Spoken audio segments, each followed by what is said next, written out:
welcome to day 3 of 7 days of Dawnfall. Today we're looking at the Faceless faction. So if you bought the war chest, you'll get this as part of the 6 factions that come in there. And if you didn't buy that, if you just bought one of the boxes, which is just 2 of the factions, you'll get this with the Reborn. And if you read the flavour text that are in this, that's kind of comes with this faction sheet, give you a little bit of information about their dealings with the Reborn. So basically, the Reborn were late into the party in terms of the war because of an attack from the Faceless. Now, what the Faceless are is one of the gems from the game. The crystals from the game.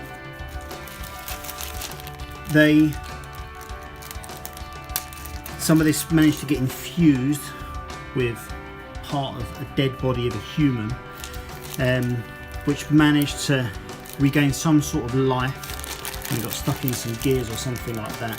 So these guys started from that and grew and evolved and became what we got in the box here. So they're effectively kind of like cyborgs, but made up from kind of meat and bones and machinery parts from lots of different beings, mainly human. So what we'll do first, we'll have a look at the different guys in the box. Now, the leader, this guy is called the Shatterer. And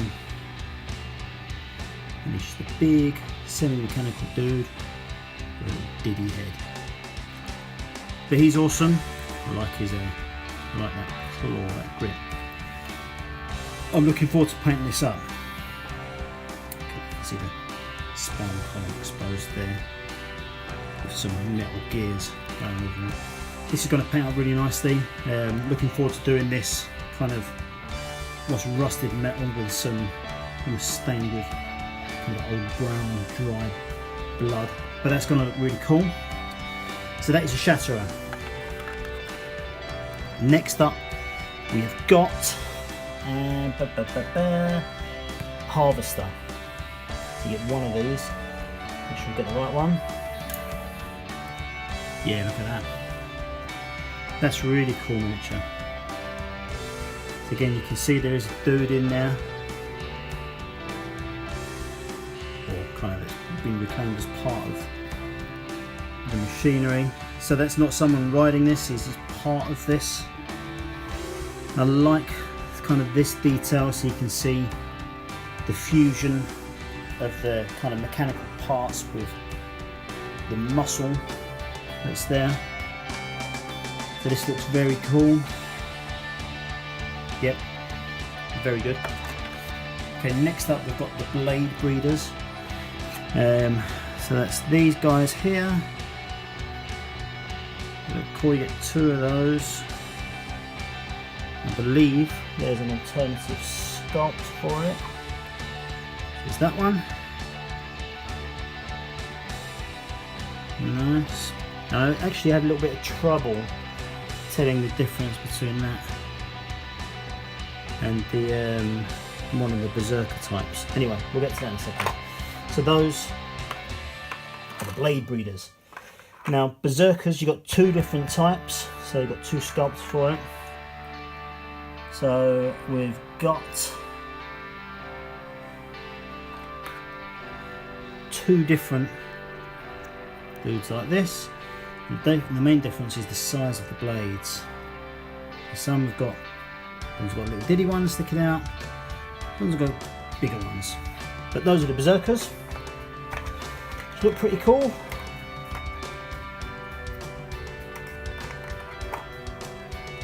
And then finally,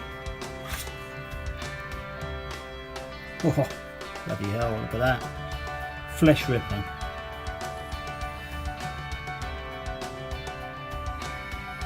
So you get 3 of them, that comes with a squad of 3, and those are the elite squad as well. Okay, let's have a look at their stats. Now the Faceless, I believe,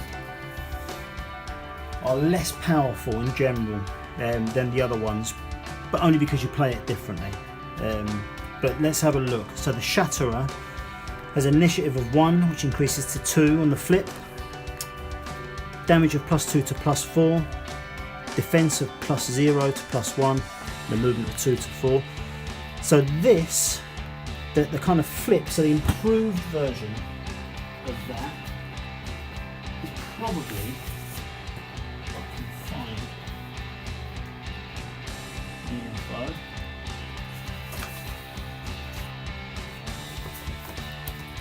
it's actually quite comparable to the starting stats of the likes of the Son of Khyber and the Angel of Death. So it's not a big step up when you flip the card, but that's obviously, it plays in a different way. There's different goals set in mind for these guys.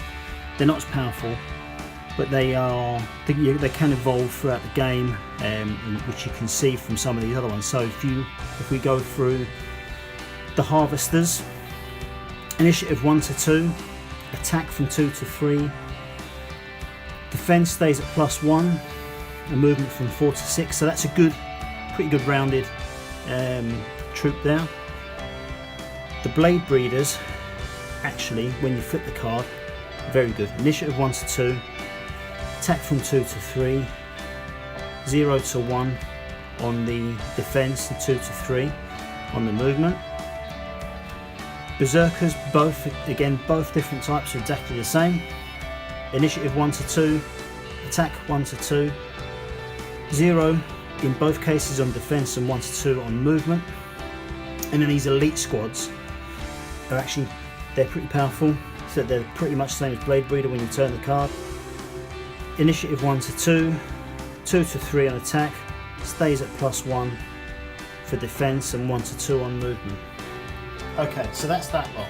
Let's have a little look at the tokens that we've got here. So we'll start with their shrine. Just a mottled mouth full of teeth. Got a faction token. Kind of that looks like a claw mark on there, which appears on all the rest of their tokens. So they've got 3 of these. It's a +1 source and +1 to INI. So, alright, okay, so you got 1 for +1 to initiative, 1 to attack, and 1 to defense. Sorry, +2 to all of those. So they'll come in handy. See, again, that's why these guys might not be the toughest group to start with, but they can get better. They can get those bonuses and those perks. Right, what else have we got? So they get 10 victory points like everything else. There's just a few of them there. We get 3 lurch tokens. I might have a look, see what that's like on the back of this sheet. And then 3 times unstoppable. Let's have a flip of this. So,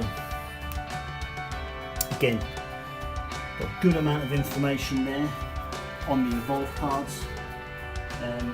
This information doesn't appear on the first 2 that we looked at. Evolve cards are a special type of action cards. Although included in an action deck, they don't display on any of the 2 actions available.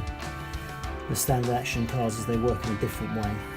During their active turn, the player may play evolve cards in their hand. They're paying paying any required cost. The evolve card is placed at the top of the corresponding squad card. It now counts as a squad card. Alright, interesting. Changes some of the attributes of the evolved squad. So this could be kind of like an upgrade. This card remains in the squad card slot until the end of the game unless covered by a new evolve card. So they can replace each other. So that's interesting. Okay, so again, I'm not going to go through all these, but there's a good range of different options for the activation cards as well. So this is the Faceless. So tomorrow on day 4 we'll be looking at their arch enemies, the Reborn. So thanks very much, hope you enjoyed the video. I really want to hear your feedback, anything you like, anything you don't like, anything more you want. But I shall catch you later.